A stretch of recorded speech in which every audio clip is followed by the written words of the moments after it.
Hi, so in this video we're going to be talking about how to hang something in your model as opposed to just like setting it on the floor.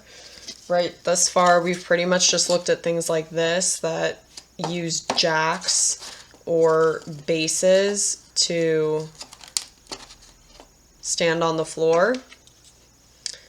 But what do you do if you want something to fly in? Part of your design is having something fly in, or maybe it doesn't fly in, it's there the whole show, but it should be hung from a batten as opposed to built on the ground. So we're gonna look at two very basic ways to approach how to do this. And right now you are looking at three different kind of examples in my model. We have this moon, a mid-stage banner, and also a scenic backdrop. So, coming back to the mat, we're going to first look at this banner piece I have and this moon piece I have. So both of these are doing something similar, right? They are taking a scenic element and hanging them from a batten. So when I say batten, that's the word that we use in theater to refer to the pipes that are running stage left to stage right from the fly system. And those pipes are what we attach scenery to, what we attach masking to, lights are hung, all sorts of things from battens. So the way that we do that kind of in model form is from stretching a strip of material from one edge of the model to the other. So coming back up here, you can see this happening in action with the backdrop piece, right? So I have the actual backdrop itself, which is just drawn on this piece of watercolor paper and backed with cardboard. And then there are these two kind of foam core pieces on top of it, right? And so this uppermost one, this right here, this strip is the batten. So placing it in the model, you can see that the batten catches on the stage right wall and the stage left wall. This is what it looks like a little bit closer, so you get close-up view. And it catches on those two walls, and that's what's actually holding this piece of scenery up. It does touch the floor, but the floor isn't keeping it up. The batten itself is. And the same thing is happening with these pieces here. They rest on the sides of the theater box. So coming back to our mat, again, the first thing we need is the actual piece that you want to hang, right? So make that first, and then the second thing is your batten. So to make one of these battens, all you need to do is measure out the full width of your model box from stage right all the way to stage left, and that will be the width of your batten, and the height of the batten should be about an inch or about 3/4 of an inch. You don't want to make it too thin and you don't want to make it too thick, so try to keep it, between 3/4 of an inch to an inch. These little squares on your cutting mat, each one of these little squares is 1/2 an inch, so 2 of these is a full inch. So you want to cut out your batten. The way the batten should rest should not be, the foam core shouldn't be flat like this. It should be standing up. It should be on edge.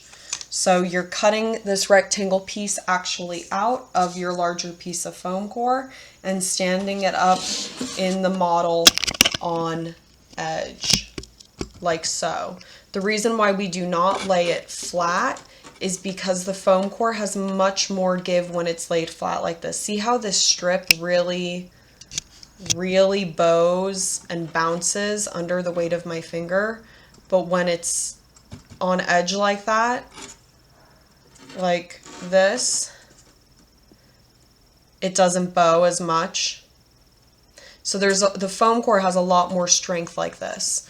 And if we were making a model professionally for someone who has money to spend on it, we would normally use wooden dowels or wooden sticks to stretch across this length. But for the materials that we have available to us right now, foam core is the best, but it being on edge, that's really important.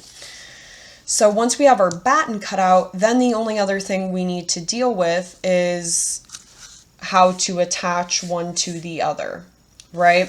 So I'm showing you two different methods here. This one, we have this banner piece, and the way that it's being hung to the batten is a black piece of foam core.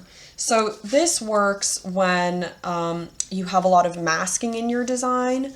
So in this case, this would be like some masking kind of behind the banner.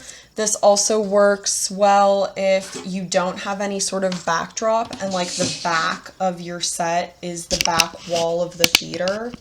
So like, let's say I had a very minimalistic abstract set and the only thing in there is this blue wall and a banner. That's the only thing in the entire set. Then you see this works really well, right? Because it looks like the banner is actually floating in air.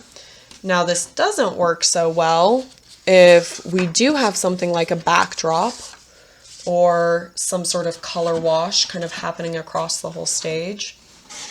Because now when this flies in, oh, sorry, I am, you know me, always a weird setup. Because now when this flies in, it's blacking out half of the backdrop, right? It looks really wrong. It looks weird.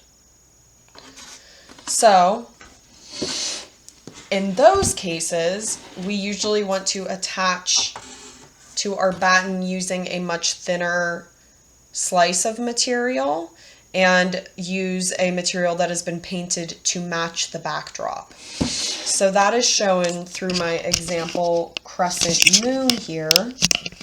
Instead of using some big piece of foam core back here to attach the moon to the batten, instead I've cut a really thin strip of the illustration board or the crescent board, same stuff that the moon is made out of. This is about 1/8 of an inch, maybe even less. This is very thin, this strip. And then I glued it to the back side of the crescent moon and to the batten. The way that I made sure that this was hanging straight was I used the grid on my cutting mat.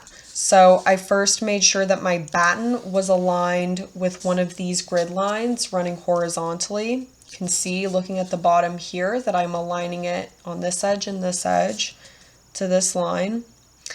And then I made sure that my line was falling at a 90-degree angle.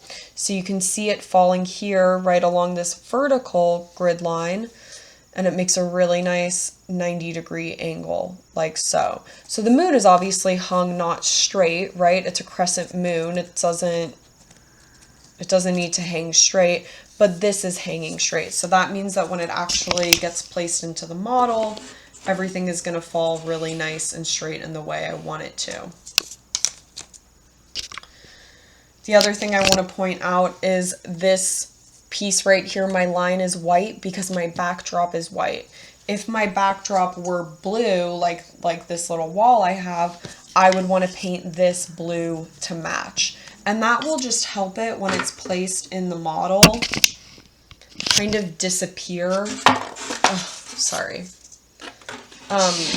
Disappear much easier when it matches the back. Again, as opposed to this. Now, obviously, you also have to deal with where does this fall, the moon on stage, like where should this actually be glued to the batten, how long should this piece be, and all of that is decided by you as the designer. by playing around in the model. So for example here, this banner I wanted to hang dead center stage. So the first thing that I did was I had to mark out what the center line is on my batten, and you can see that here. How I did that was I just measured out the full distance of this batten and divided it in half to know how much I should measure to get the center point. Once I had the center point of the batten marked out, I also had to find the center point of the actual object itself, right? Which is then marked out here. So I could align those two when it came time to glue my line to my batten to know where center is. And then when I put it in the model,